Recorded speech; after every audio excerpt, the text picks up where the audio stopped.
जय हिंद दोस्तों, स्वागत है आपका चित्रकला एजुकेशन यूट्यूब चैनल में। आज स्टार्ट करते हैं एसएससी जीडी का प्रैक्टिस सेट नंबर 3। निम्नलिखित में से कौन सी गैस अम्ल वर्षा का कारण बन सकती है? निम्नलिखित में से SO2 गैस जो है वह अम्ल वर्षा का कारण बन सकती है। SO2 गैस को सल्फर डाइऑक्साइड गैस कहा जाता है तथा इसका pH मान जो है वह 5.6 होता है। जिसका pH मान 7 से कम होता है वह अम्लीय होता है तथा जिसका pH मान 7 से अधिक होता है वह क्षारीय होता है। तथा अम्लीय वर्षा जो है वह जल का pH मान को घटा देता है। निम्नलिखित में से किस पदार्थ में सबसे अधिक विशिष्ट ऊष्मा होती है? निम्नलिखित में से पानी पदार्थ में जो है वह सबसे अधिक विशिष्ट ऊष्मा होती है तथा विशिष्ट ऊष्मा का SI मात्रक जो है वह जूल प्रति किलोग्राम होता है या जूल प्रति केल्विन भी होता है।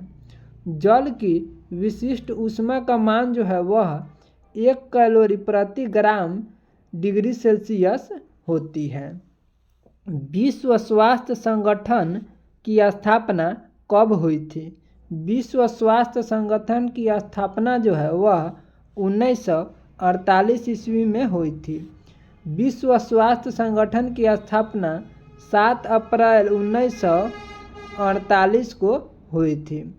यहाँ लिखा हुआ है WHO, इसका फुल फॉर्म है वर्ल्ड हेल्थ ऑर्गेनाइजेशन तथा इसकी मुख्यालय जो है वह जनेवा में स्थित है। तथा WHO में कुछ सदस्यों की बात करें तो WHO में कुछ सदस्यों की संख्या जो है वह 194 सदस्य देश है। तथा विश्व स्वास्थ्य दिवस 7 अप्रैल को प्रतिवर्ष मनाया जाता है। शरीर के आंतरिक भागों का परीक्षण किस उपकरण द्वारा किया जाता है? शरीर के आंतरिक अंगों का परीक्षण जो है वह एंडोस्कोप की सहायता से किया जाता है। यहाँ लिखा हुआ है माइक्रोस्कोप। माइक्रोस्कोप से वह छोटी वस्तुओं को देखा जाता है जिसे आँख नहीं देख सकता है। इलेक्ट्रोकार्डियोग्राफी। इलेक्ट्रोकार्डियोग्राफी की सहायता से हृदय गति की जांच की जाती है जिसे शॉर्ट में ECG भी कहा जाता है। ECG कहा जाता है। एंडोस्कोप जो है वह आंतरिक परावर्तन के सिद्धांत पर कार्य करता है। चर्चित किताब हेमलेट किसके द्वारा लिखी गई है? चर्चित किताब हेमलेट जो है वह विलियम शेक्सपियर के द्वारा लिखी गई है। तथा जॉर्ज बर्नार्ड शॉ के द्वारा जो लिखा गया पुस्तक वह man and Superman the Apple cart आदि लिखा गया है। आर्थर कास्टलर द्वारा डार्कनेस एट नून लिखी गई है। शेक्सपियर द्वारा लिखी गई पुस्तक की नाम है रोमियो एंड जूलियट तथा the merchant of Venice. Shakespeare जो है वह अंग्रेजी भाषा एवं अंग्रेजी नाटक के महान नाटककार थे। उबेर कप का संबंध किससे है? उबेर कप का संबंध जो है वह विश्व बैडमिंटन महिला कप से संबंधित है तथा विश्व बैडमिंटन पुरुष से संबंधित कप नारंग कप, चड्डा कप तथा अमृत दीवान कप, थॉमस कप आदि है। टेबल टेनिस से संबंधित कप जो है वह रामानुजन ट्रॉफी, जयलक्ष्मी कप आदि है। कौटिल्य का संबंध निम्नलिखित में से किस विश्वविद्यालय से था? कौटिल्य का संबंध जो है निम्नलिखित में से तक्षशिला विश्वविद्यालय से था। कौटिल्य तक्षशिला विश्वविद्यालय में छात्र और शिक्षक दोनों की भूमिका का निर्वहन किया था। तक्षशिला विश्वविद्यालय की स्थापना जो है वह संभवतः 7वीं शताब्दी ईसा पूर्व में तक्ष नामक शासक ने किया था। नालंदा विश्वविद्यालय। नालंदा विश्वविद्यालय की स्थापना जो है वह 5वीं शताब्दी में कुमारगुप्त प्रथम ने किया था तथा तक्षशिला विश्वविद्यालय भारत का सबसे प्राचीन विश्वविद्यालय है। निम्नलिखित में से किस सिख गुरु को जहांगीर ने मृत्यु दंड दिया था? निम्नलिखित में से अर्जुन गुरुदेव को जहांगीर ने मृत्यु दंड की सजा दी थी। अर्जुन गुरुदेव ने 1599 ईस्वी में आदि ग्रंथ की रचना की थी। गुरु तेग बहादुर को मृत्यु दंड की सजा औरंगजेब ने 1675 ईस्वी में दिया था। गुरु तेग बहादुर पर राजकुमार अकबर के विद्रोह में आर्थिक सहयोग और समर्थन के आरोप में लगाया गया था। गुरु तेग बहादुर जो थे वह सिख धर्म के 9वें गुरु थे। हिंदुस्तान सोशलिस्ट रिपब्लिकन एसोसिएशन के संस्थापक नेताओं में एक थे। हिंदुस्तान सोशलिस्ट रिपब्लिकन एसोसिएशन के संस्थापक नेताओं में भगत सिंह शामिल थे। हिंदुस्तान रिपब्लिक एसोसिएशन की स्थापना जो है वह 1924 में कानपुर में किया गया था। इस संगठन का नाम बदलकर 1928 ईस्वी में फिरोज शाह कोटला मैदान में HSRA कर दिया गया। भगत सिंह ने 1926 में लाहौर में नौजवान सभा की स्थापना किए थे तथा 8 अप्रैल 1929 को केंद्रीय विधायिका मंडल में भगत सिंह ने बटुकेश्वर दत्त के साथ मिलकर बम फेंका था। आशीष सांकृत्यायन संगीत के प्रतिनिधि है।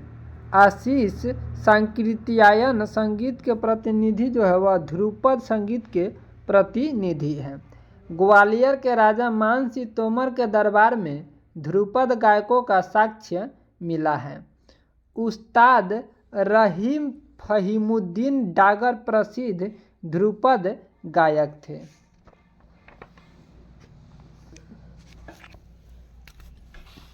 निम्नलिखित में से कौन सा कर प्रत्यक्ष कर नहीं है? निम्नलिखित में से बिक्री कर जो है वह प्रत्यक्ष कर नहीं है।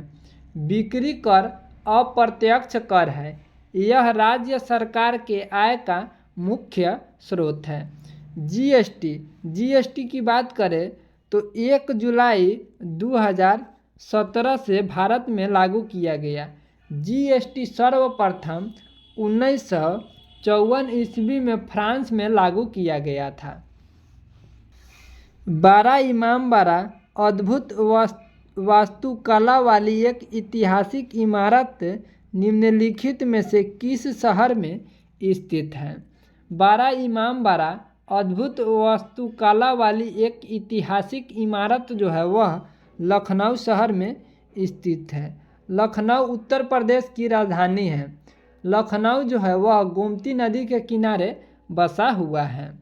बारा इमामबाड़ा का निर्माण जो है वह नवाब आसफ उजौला ने 1784 ईस्वी में कराया था। बारा इमामबाड़ा न तो मस्जिद है और न ही मकबरा है। बारा इमामबाड़ा को भूल भुलैया के नाम से भी जाना जाता है। रसायन विज्ञान में नोबेल पुरस्कार 2022 में किसे सम्मानित किया गया है? रसायन विज्ञान में नोबेल पुरस्कार 2022 में सम्मानित जो है वह सभी व्यक्तियों को किया गया है। कैरोलिन बर्टोजी जो कि अमेरिका के हैं तथा बैरी शार्पलेस जो है वह ऑस्ट्रिया के हैं तथा के मार्टन मेल्डल जो है वह डेनमार्क के हैं। आईसीसी पुरुष क्रिकेट विश्व कप 2023 के ब्रांड एम्बेसडर कौन बने हैं? आईसीसी पुरुष क्रिकेट विश्व कप 2023 के ब्रांड एम्बेसडर जो है वह शाहरुख खान बने हैं। आईसीसी पुरुष वनडे क्रिकेट विश्व कप 2023 का आयोजन जो था वह भारत में किया गया तथा 2027 का आईसीसी पुरुष वनडे क्रिकेट विश्व कप की मेज़बानी जो है वह दक्षिण अफ्रीका, नामीबिया तथा जिम्बाब्वे में किया जाएगा। आईसीसी टी20 क्रिकेट विश्व कप 2024 में अमेरिका तथा वेस्ट इंडीज में आयोजित किया जाएगा। 2023 में इसरो द्वारा सूर्य और सौर प्रभामंडल का निरीक्षण करने के लिए आदित्य L1 मिशन को किस रॉकेट से लॉन्च किया गया? 2023 में इसरो द्वारा सूर्य और सौर प्रभामंडल का निरीक्षण करने के लिए आदित्य L1 मिशन को PSLV XL रॉकेट से लॉन्च किया गया। देश में पहले सौर मिशन आदित्य L1 को PSLV C57 रॉकेट के एक्सेल वर्जन के जरिए श्रीहरिकोटा के सतीश धवन स्पेस सेंटर से 2 सितंबर 2023 को लॉन्च किया गया। इसरो की महिला वैज्ञानिक निगार साजी ने आदित्य L1 मिशन का नेतृत्व किया। वर्तमान में इसरो के अध्यक्ष जो है एस सोमनाथ हैं। यदि आप आदित्य L1 की संपूर्ण जानकारी लेना चाहते हैं तो 5 मिनट का वीडियो है जो इसके डिस्क्रिप्शन में डाल दिया जाएगा, आप वहां से देखकर इसकी जानकारी ले लीजिएगा। दोस्तों, आपसे विनती है कि वीडियो को लाइक, शेयर तथा चैनल को सब्सक्राइब कर लीजिए ताकि जब भी वीडियो अपलोड किया जाए तो सबसे पहले आपको प्राप्त हो। प्रधानमंत्री नरेंद्र मोदी ने भारत की पहली जल मेट्रो परियोजना का अनावरण कहाँ किया है? प्रधानमंत्री नरेंद्र मोदी ने भारत की पहली जल मेट्रो का अनावरण जो है वह कोचीन, केरल में किया है। पश्चिम बंगाल के हुगली नदी के अंदर भारत की पहली अंडर वाटर सुरंग बनाई जा रही है तथा भारत में पहला समुद्र के नीचे सुरंग मुंबई कोस्टल रोड प्रोजेक्ट के तहत मरीन ड्राइव को बांद्रा से वर्ली समुद्र लिंक को जोड़ते हुए निर्माण किया जा रहा है तथा हर घर जल वाला जो है प्रमाण पत्र पाने वाला भारत का पहला राज्य जो है वह गोवा बन गया है। स्वतंत्रता से पूर्व रियासतों में से कौन सी रियासत सबसे बड़ी थी? स्वतंत्रता से पूर्व रियासतों में से सबसे बड़ी रियासत जो थी वह हैदराबाद रियासत थी।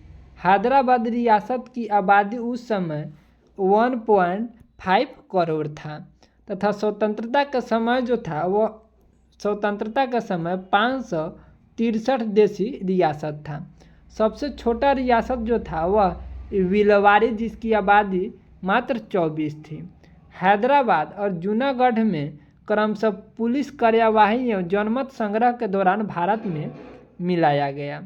जम्मू कश्मीर के राजा मान सिंह ने 26 अक्टूबर 1947 को देशी रियासत विलय पत्र पर हस्ताक्षर कर दिया तथा सरदार वल्लभ भाई पटेल देशी रियासत विलय में अमूल्य योगदान दिया, जिसमें उनके सहयोगी जो थे वह वीपी मेनन थे।